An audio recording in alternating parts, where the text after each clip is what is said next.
మన దగ్గర అయితే ఓటింగ్ పర్సంటేజ్ భారీగానే పెరిగింది.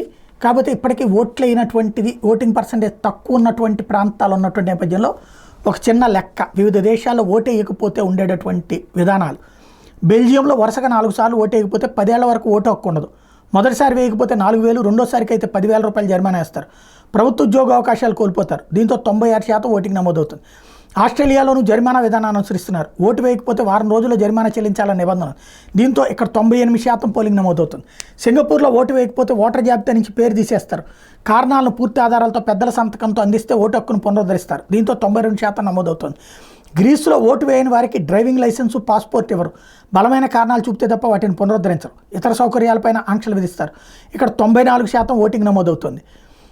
ఇది ఓవరాల్గా ఈ దేశాల్లో. అదే తరహాలో ఇండియాలో వస్తే కనుక ఇప్పుడు పార్లమెంట్ ఎన్నికల్లో 60%, 63%, 65% అనేటటువంటి సిస్టమ్ ఉండదు.